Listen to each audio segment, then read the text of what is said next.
This is Research Like a Pro, episode 193, 5 Takeaways from the DNA Proof Arguments SLIG course. Welcome to Research Like a Pro, a genealogy podcast about taking your research to the next level, hosted by Nicole Dyer and Diana Elder, accredited genealogist professional.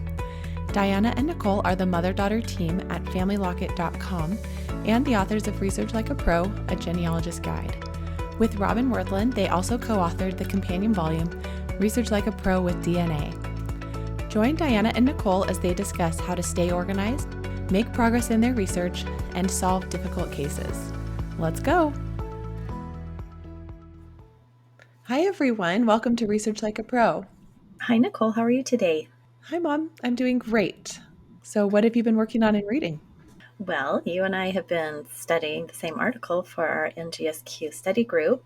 This was such a fun article to discuss and to read several times. It was by Warren Bittner, and the title is Pity the Poor Fool. And fool is kind of a play on the surname. The German spelling is P-F-U-H-L. So Pity the Poor Fool, the Bavarian origin of Lorenz Fool of Lake County, Indiana. So this was all about a German immigrant to the United States and trying to find his homeland in Germany, which is such a difficult challenge and what so many researchers are always trying to do. Right, that's one of the things I really appreciated about this article is that it's a common research question, finding the immigrant origins. And the fun thing about this one was that the author had to dive into a different record set to actually solve the case, because in a lot of the European records, we use church records because they're so good. You get the baptisms, you get the marriage, you get the burials, and you can often just put together the families fairly easily once you get to the right location. But that's the trick, getting to the location. And so you always want to get the associates in the United States to lead you to the old country. And in this case, he had this really good associate. But the problem was the associate didn't show up in the hometown in those basic records. And so, that's a conflict. If your associate's not in those basic records, then How do you know that you have the right know? town? Exactly. Yeah, he even talked about that in there, that you can't just assume that because you found a person with the right name and even the same parent names that you were looking for, that it's your person, because a lot of people had the same names. Even though it seems like an uncommon name in the United States, in Germany, it might have been a common one. Exactly. So he had to actually go to a little bit more difficult record set, and that was the confirmations. And in the confirmations, he found evidence of this associate in the town, and it all came together. So that was a really good lesson for us, that sometimes you have to dig deeper, and we all know that. It's just fun to see a case study where you actually see that happening. Yes, and he had to read a lot of records line by line and translate things from Latin. I really appreciated the way he worded things in his article. When we write about records, I think it's really important to not say things that the record doesn't say. Like, for instance, when you talk about the 1850 census, if you see like a family group living together, you can't assume or say that it's a family group because no relationships are given in that census. So you can just say, this man lived with these people. And he did a really good job with phrasing all of his different statements of not saying more than what the record showed. But when you put all the evidence together, it made a really good case. And it was really helpful to study an expert's writing style. I agree.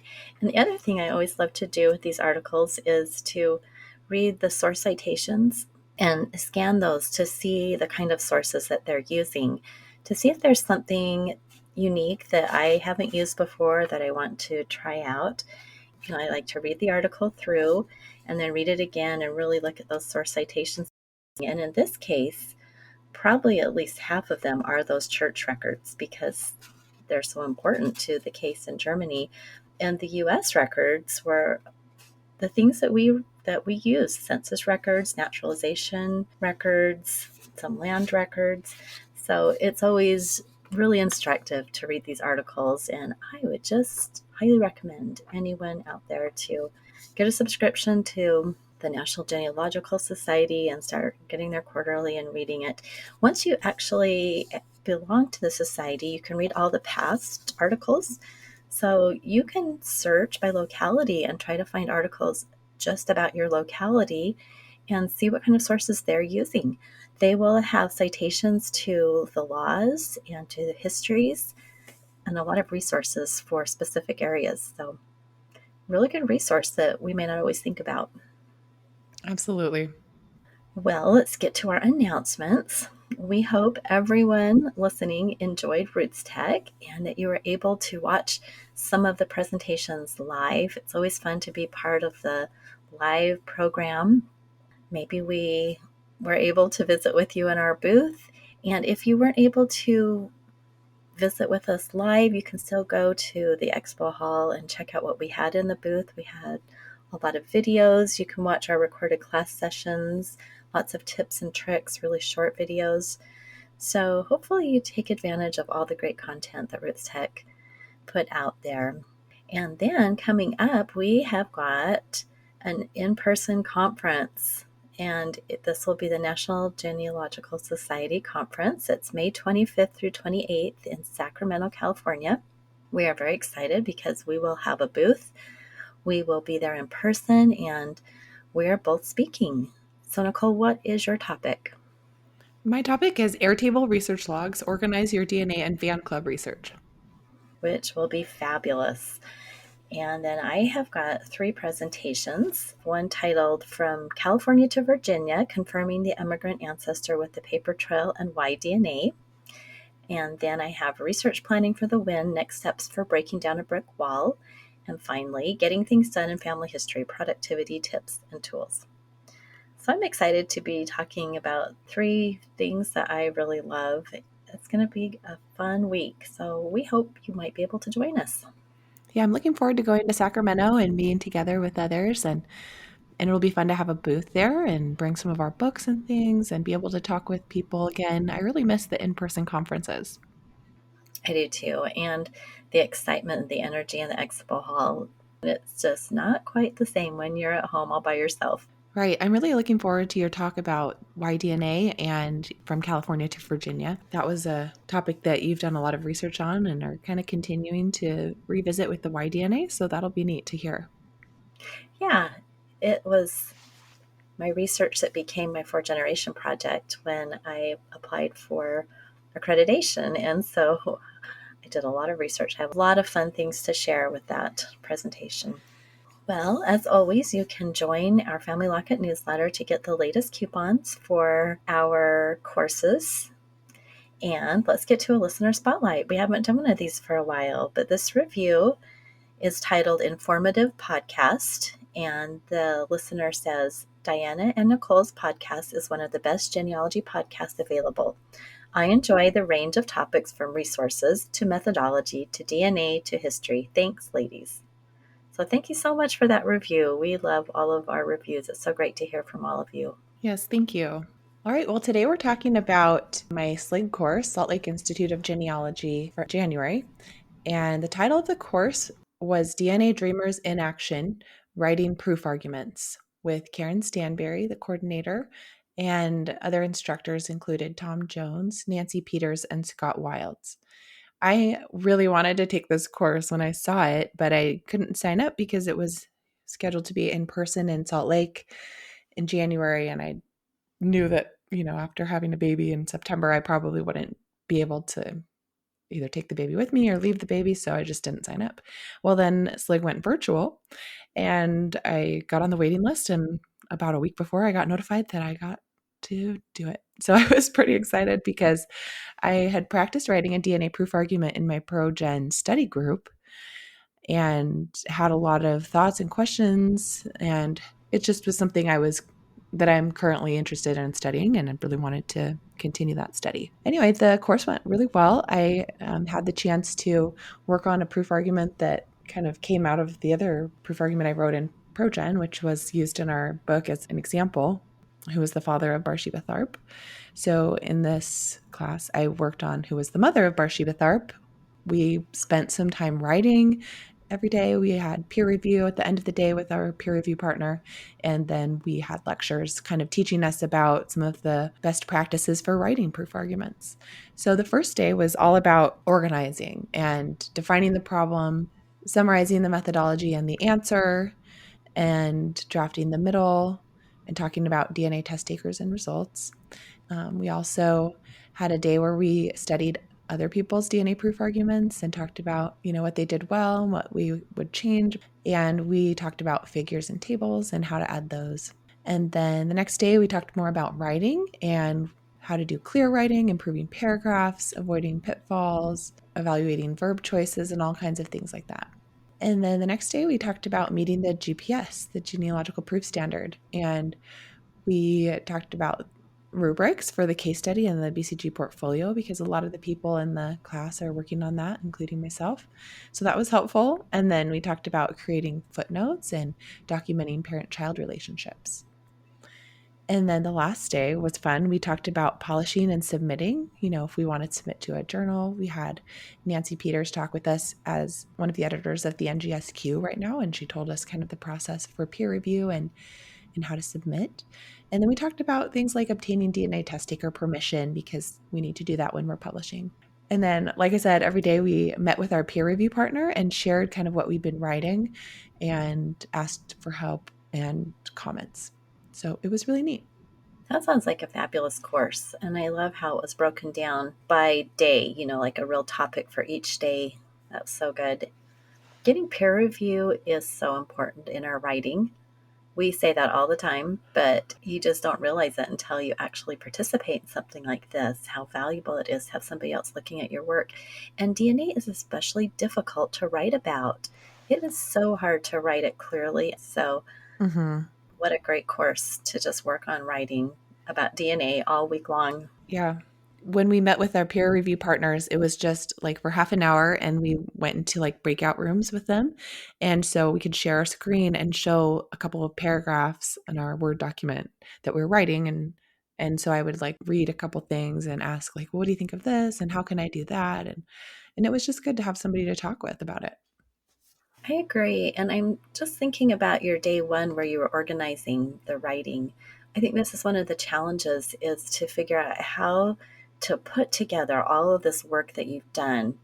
And so I like that you talked about defining the problem. So, what was the problem exactly? And then summarizing everything that you did. It's awesome. Well, I know you had some takeaways from the course that we're going to talk about today. So, what was your first takeaway? Yeah, I had a lot. So I just chose five random ones for today. Well, some of the ones that really stood out to me. The first one was that proof arguments can include a degree of uncertainty. And I think usually there will be some uncertainty, but I really appreciated when Tom Jones was teaching about, writing the conclusion to a proof argument. He talked about that when you write your conclusion, you can use words that suggest the degree of uncertainty that you have with your final conclusion. So you can say things like, the evidence suggests, or it's likely that. And I thought that was interesting because when we're writing research reports, we always use qualifiers because it's research in progress and we don't have all of the information or evidence yet. But even with a proof argument, it was kind of illuminating to realize that just because we have met the GPS, we've written a proof argument, it doesn't mean that we're 100% certain. This reminded me of chapter 1 of the genealogy standards booklet. That chapter is about the genealogical proof standard, the GPS, and it has a part in there that says that meeting the GPS neither requires nor ensures perfect certainty. Genealogical proofs are never final. Unknown evidence may arise, changing the outcome. So it kind of helped me to feel like I can write a proof argument, even though, I don't feel 100% certain. If I have done the reasonably exhaustive research and I've checked everything that I can think of and resolved all the conflicts, then it's okay. We can still write that proof argument. And sometimes, we might not be able to resolve some conflicts. So maybe we can't write a proof argument about that. But if we can resolve the conflicts and do the reasonably exhaustive research, even if we aren't 100% certain, we can still write the proof argument. Right. And the GPS gives us the formula. So as long as we follow that formula and feel like we've done all we can, then we can write that up. And I think it's instructive to think about how the NGSQ, what I was talking about earlier, that does have case studies that correct past research. And it doesn't mean the past research was bad. and they might have met the GPS. There was just something new that came up that changed the outcome. Hmm. So as long as we realize that is always a possibility, it's okay. Yeah, I think one exercise that we can all do to learn about this is to go read the conclusions of a lot of the articles in the NGSQ and kind of like circle the words that show the degree of certainty or uncertainty. And you'll see those words in those conclusions. Right. Well, let's get to your second takeaway. All right. So, takeaway number 2 was about the Shared Center Project and the standard deviation. So, when Karen was teaching us about getting meanings from shared DNA to use as evidence in our proof arguments, she told us that when the shared DNA falls outside of one standard deviation of the mean for a particular relationship, more analysis might be needed. So, I actually had to do some outside learning outside of the class to really understand more about standard deviation, statistics, histograms. And so I thought I would share some of that today because the Shared Centimorgan Project is such a valuable statistical study that we need to use in our DNA research. And when we talk about it as evidence, it's really helpful to understand all of this. So if you go to Blaine Bettinger's Shared Centimorgan Project PDF 4.0, published in March 2020, he says that one of the new things with this version is that he's included standard deviations for meiosis groupings and for each relationship category. And he says that the standard deviations were added to provide additional information about ranges and variation within a relationship range. So let's define some of these things. So, a meiosis grouping, if you're not familiar with that, is a grouping of similar relationships that have the same number of separating meioses. So, these separating meioses are also called recombination or reproductive events. So, for example, two meioses separate full siblings, and three meioses separate half siblings, aunts, uncles, nieces, nephews, and grandparents. It's good to think about these relationships as probably having similar amounts of shared DNA. And you can group them together. And the more number of data points that we have for each of these meiosis groupings, the stronger the data is. That's why sometimes it's better to use the meiosis groupings than the specific relationship that you're looking at. And I know I've talked about this in the past, but like, for example, the half fourth cousin relationship, there is a separate histogram for that one, and there's separate data for that, but there just weren't that many submissions to the Shared Centimorgan Project for that relationship. So for the half fourth cousin relationship, there were 89 submissions, and the minimum and maximum was 0 to 74 with an average of 30. Well, when I was doing my Brushy with Art project, I found some half fourth cousins that shared more than 74 centimorgans. So it caused me to be confused and think, well, maybe these aren't half fourth cousins. Maybe they are full fourth cousins, and my research is wrong. So then I was in Paul Woodbury's course at the time, and I had a consultation with the teaching assistant, Gretchen, and she was telling me that you need to look at the meiosis grouping instead. So that relationship, half fourth cousin, is in meiosis grouping number 10. And that one includes other relationships that have the same number of separating meioses that half fourth cousins do, but there's a lot more data. And so there were 2,633 submissions for this grouping, with a minimum of 0, a maximum of 126, and an average of 28. So this was better information for me to realize, okay, this is still a possible half fourth cousin, even though they share like 100 centimorgans of DNA. Okay, so for someone listening that wants to know how to find this, where specifically do they go to see those meiosis groupings? Is it on DNA Painter, the Shared Centimorgan Project? Yes, I think so. You can click on any relationship to see the meiosis groupings pop up. That was kind of a new thing that was added. I just always go to the PDF that Blaine Bettinger shared on his website, thegeneticgenealogist.com, and I'll put a link to the Shared Centimorgan Project version 4 in the show notes, but you can see the full PDF at his website or DNA Painter. And I love that we have a visual so that we can see exactly what the data is telling us. Yeah, let's talk about that. So, what is a histogram? I wanted to kind of review this for myself. And so I found a video on YouTube. And, a histogram is defined as a graphical representation, or just a graph, that organizes a group of data into ranges.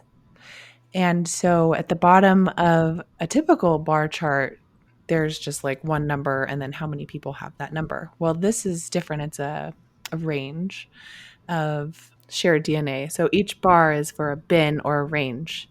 So that's along the x-axis at the bottom, and then the y-axis is the frequency. So a histogram is a frequency distribution chart. And so the y-axis has the frequency of that range. So how many people submitted that amount of DNA for that relationship. And so you can kind of see what the most likely range is for that relationship. And what's interesting about this is that for each relationship or each meiosis grouping is that the histogram frequently forms a bell curve. And sometimes the histogram is skewed left or skewed right, but usually it's a curve.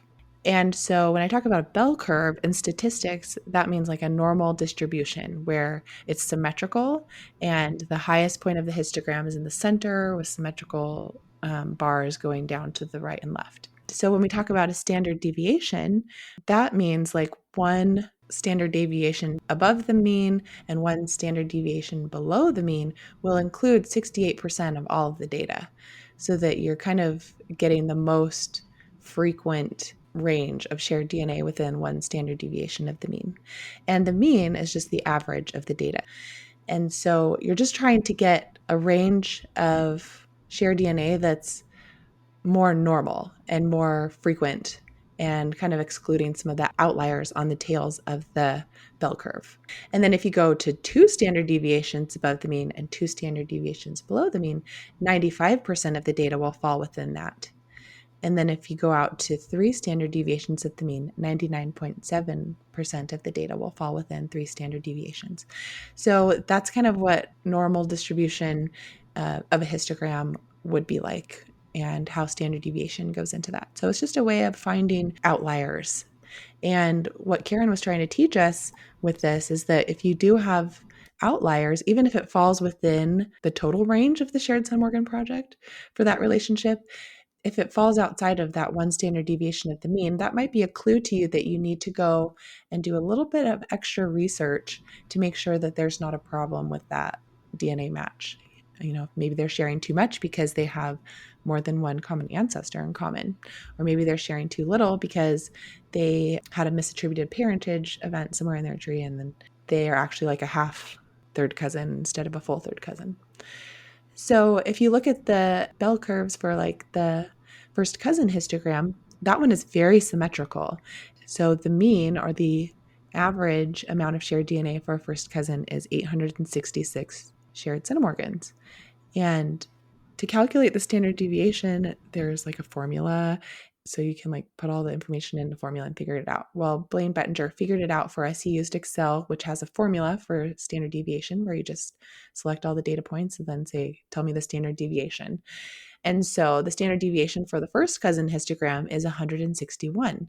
So you can calculate the range for one standard deviation within the mean for first cousin by taking that data and just adding 161 to 866, the mean, and you get 1060. And then you subtract 161 from 866 and you get 705.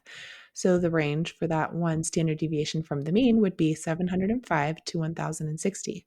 So if your first cousin DNA match falls within that one standard deviation of the mean range between 705 and 1060, and you have documentation for that, then you're good to go. But let's say that your cousin falls like at the lower end, like outside of the 705, and is on the tails of like one of those outliers, then maybe you'd want to do a little more digging just to figure out if that is really what it is. Then if you look at another example, like the fourth cousins relationship, that histogram is not very symmetrical. The top of the curve is toward the left, and the tail goes toward the right. So the mean of a fourth cousin relationship is 35 centimorgans. And then there's some submissions that have higher amounts of shared DNA. And so the graph is what they call in statistics skewed right because there's a long tail going toward the right. And so the standard deviation is 23 centimorgans for this fourth cousin histogram. Once you get shared amounts of DNA higher than 58 centimorgans, that's the tail of the histogram, and not many fourth cousins share more than 58. Then, if you look at a second cousin histogram, that relationship has somewhat more of a normal distribution of data. It's skewed a little bit to the right, and the average or the mean is 229 with a standard deviation of 86. So you can calculate the standard deviation above and below. The range would be 143 to 315. So, for example, like if you have a trace second cousin relationship, but the shared centimorgans falls outside of this range of 143 to 315, more evidence might be needed. Karen Stanbary shared with us some ideas for strategies for what you can do if this happens for additional analysis. And one of the simple things you can do is just compare that DNA match to additional test takers. So if I have my dad tested and his second cousin is outside of that, but I also have my aunt tested, I can just compare my aunt's shared DNA with that match. And maybe then it will be within the right range, of one standard deviation from the mean. And that will just show that, my dad's DNA shared with her was just an outlier. Another thing you can do is check for more than one set of common ancestors. If it's too low, check for misattributed parentage. And you don't need to throw out outliers from your evidence, but just check for more evidence. One really important point that was made in our course several times was that we shouldn't overplay the statistical evidence. And remember that it's just one part of the body of evidence. It can usually be consistent with or support the documentary evidence, but it doesn't give the final answer always.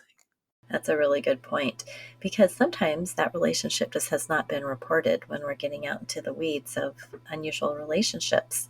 And so you do have to look at the whole body of evidence.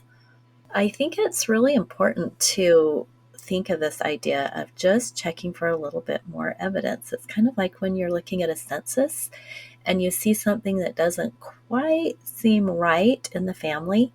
Then what do? You go looking for more information. Like maybe you're seeing somebody that looks like a half sibling, in the census recording just because of their age or birthplace. And so you go looking for more information. And it's the same way with the DNA. If there is an outlier, somebody off of that standard deviation, go look for more evidence. See if there's a different relationship than you thought. So, such a good takeaway. Well, what is takeaway number 3? Okay, so this one was about writing. So to get over writer's block, the takeaway is just write and don't let all of the things you have to do hold you back. Just let it flow and don't worry about like making all of your tables and figures and citations right then. Hopefully, you have already made a lot of your citations when you were doing the research originally. And so you just need to work on like getting all of your ideas on paper and getting a rough draft put together. And we talked about the fact that it's okay to have a terrible rough draft of your proof argument. It's just really helpful to get your ideas down. And then you can start rearranging and editing, and you'll do a lot of editing. And one idea that was given is to add placeholders for tables and figures and even the citations, just to add later. When you edit your rough draft, you'll probably get rid of a lot of those extra words because when you're writing, it's easier to just like write things as you might say them. But then when you edit those out, it makes it easier for the people who are reading it to understand because they have to consume less words. The more words there are, the more they have to read, the more they have to like digest. So Tom Jones, as you know, is the great teacher of how to write in a simple, clear way. And of course, he did the class where he does live editing of people's writing samples. And so it was really neat. I learned so much from just watching him talk about the reasoning why he's cutting out certain pieces and rearranging things to make it easier to people who are reading it, and also making it really clear so that there can't be misunderstandings. I love that one. I took his class on writing as well.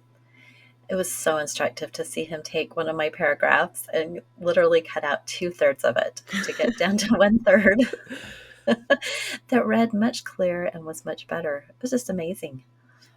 Yeah, I think sometimes we think we have to talk a lot about different pieces of information, but I think in a proof argument, it's kind of different from a research report in that way, where we don't need to go into all of the details. We just need to simply let the information speak for itself. And any discussion of the source, if it needs to happen, is in the footnotes. Sometimes in the narrative, we do need to talk about a source if it really is an important part of the evidence. But typically, that discussion is just, in the source citation. You use the records to give you the information, but you don't talk about the records as much as possible. Right. And just to clarify, this is for a proof argument. When we're writing research reports, that's where it's appropriate to talk more about the records. So, we have two different types of writing, but even in research reports, I really like to try to use more active voice and talk about the people more than the records, unless it's something really important about the records. So, it comes down to just a good balance. Yeah, and it really just depends on each case. And often in a research report, especially ICAP Gen teaches that you should talk about the reasons why this source was consulted, because your audience is your client and they want to know if you spent your time wisely. So Exactly. you have to talk about them. Right. Okay, so takeaway number 4. This takeaway is about organizing your sentences. And we spent some time talking about how to write a paragraph. The takeaway is that when you write a paragraph, you should organize your paragraph with topic sentences and transitions. So when you write a proof argument, you're going to be dividing it into sections and into paragraphs, and each paragraph should have a single topic. And usually the first sentence of a paragraph is the topic of that paragraph. Just basically tells what that paragraph will be about. What it does is it signals to the reader that they are transitioning to a new topic and gets them ready to understand that topic. And so it's really helpful for the readers. That's really what it's for. It helps your writing be clear and makes it so that the reader doesn't feel like you're just jumping around to new things all the time. And one thing that you can do is use little transitioning words and phrases from the end of one paragraph to the beginning of the next paragraph that kind of build logically on the previous information. And sometimes that just means that you connect by using a similar word that was used in the previous paragraph so that the reader can make that logical connection. So it's good to think about dividing our writing into paragraphs that focus on a single topic. Well, this whole idea of a topic sentence is something that we learned long ago in our writing classes. And if we haven't been writing, we've probably forgotten how to do that. And it is so important. When I'm reading reports, that's one of my pieces of feedback that I almost always give the writer is this needs a topic sentence. We've got to tell our reader what's coming up in that paragraph, especially when we're getting deep into a research case and it's getting confusing. Make sure we're helping our reader the most we can. And I love that idea of good transitions because that can be tricky too. So, I would just say it all comes down to practice and having somebody else read your work. Yeah. And I gained a lot by studying other people's transitions and that's one of the things I love about our NGSQ study group. So one exercise you can do to practice with topic sentences and transitions is just to get out a case study from the NGSQ and pay attention to each paragraph. Try to figure out what the topic of the paragraph is. Try to find the topic sentence, which is usually the first sentence, but it can be the second one or the last one. But usually it's the first. And then also see if you can find transitions, any kind of words or phrases that link one paragraph to the next and help the reader see the flow. Okay, so I have a paragraph from the one we were just studying about pity the poor fool. And I thought it's just a great explanation or description of what we've been talking about. So Warren Bittner starts off with talking about the civil records in the United States and the importance of, tracing the records that you have in the US before you jump back to the old country. And in this case, the only place they had was Bavaria. Well, that's a huge area, and who knows where in Bavaria. So here's his transition to the next section.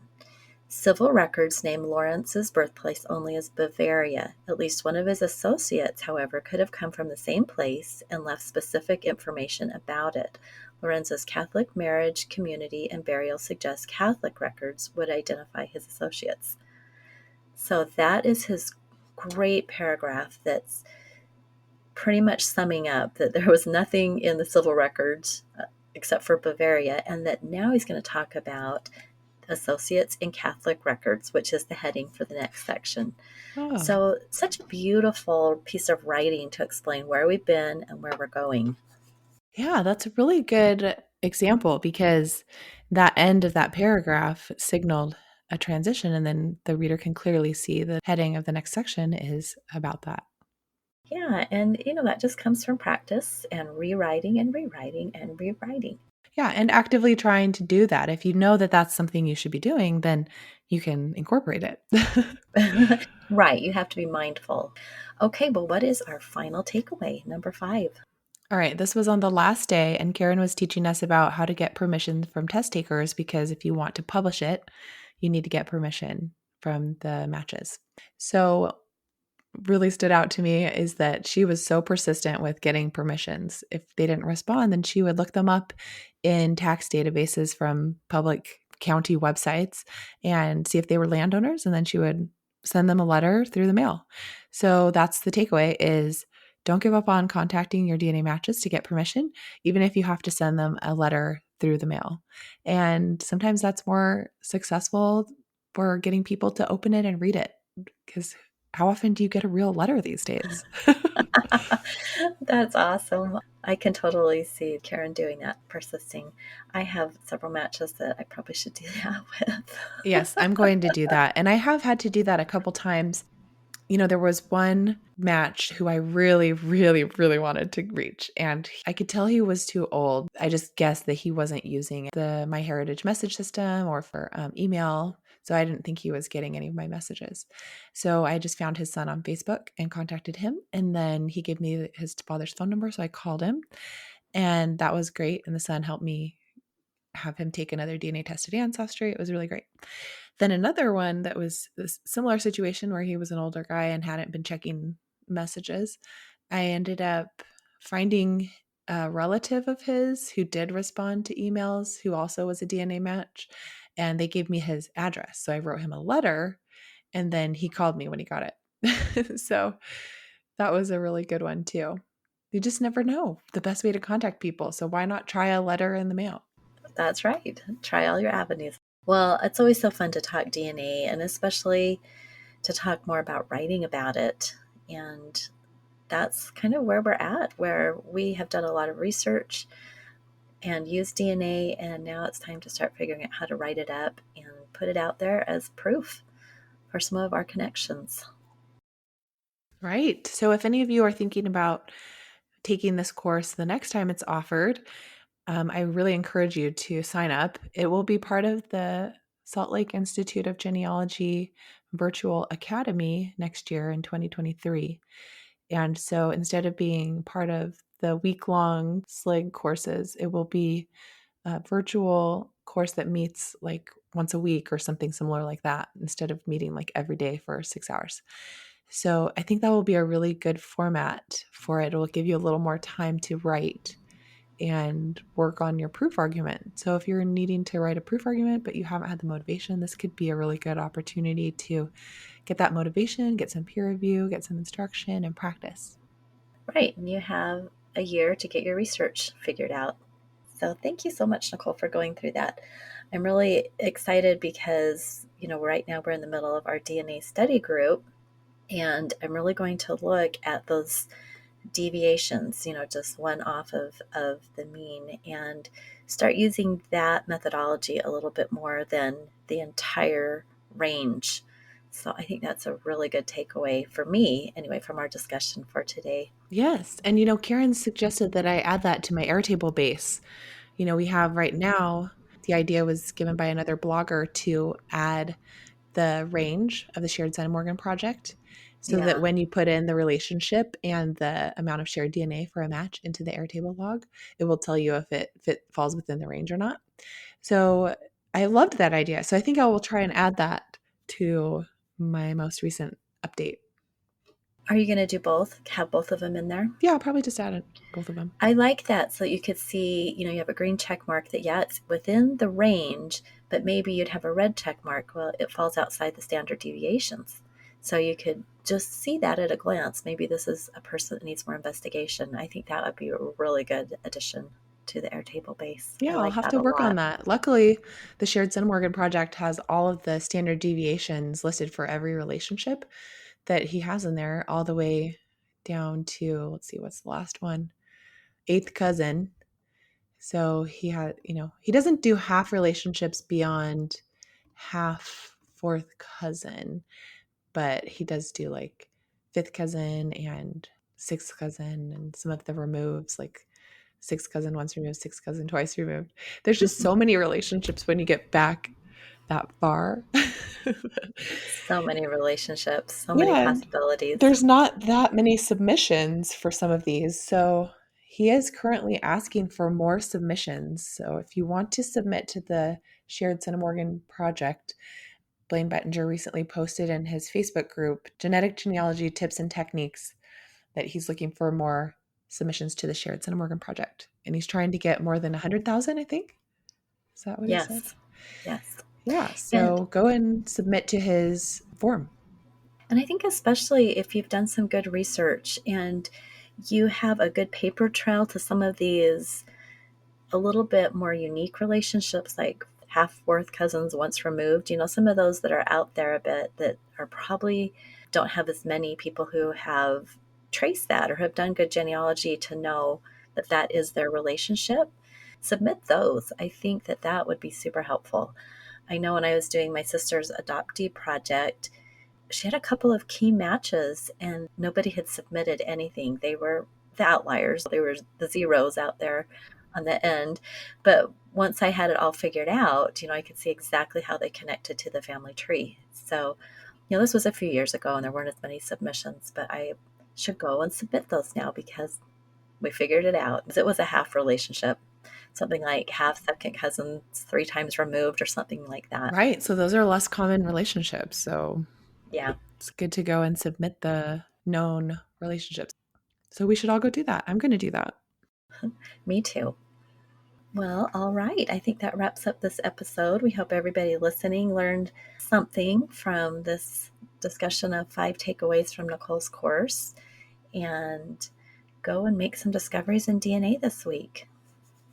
Yes, I'm just really thankful to my course coordinators and instructors and also Blaine Bettinger for the Shared Centimorgan project. So thank you. A big thank you to all of them. And yes, I hope everyone will take a SLIG course or another institute course or something that will help you learn and grow in your writing. All right. Have a great week, everyone. Bye-bye. Bye. Thank you for listening. We hope that something you heard today will help you make progress in your research. If you want to learn more, purchase our books, Research Like a Pro and Research Like a Pro with DNA on Amazon.com and other booksellers. You can also register for our online courses or study groups of the same names. Learn more at familylocket.com/services. To share your progress and ask questions, join our private Facebook group by sending us your book receipt or joining our courses. To get updates in your email inbox each Monday, subscribe to our newsletter at familylocket.com/newsletter. Please subscribe, rate, and review our podcast. We read each review and are so thankful for them. We hope you'll start now to research like a pro.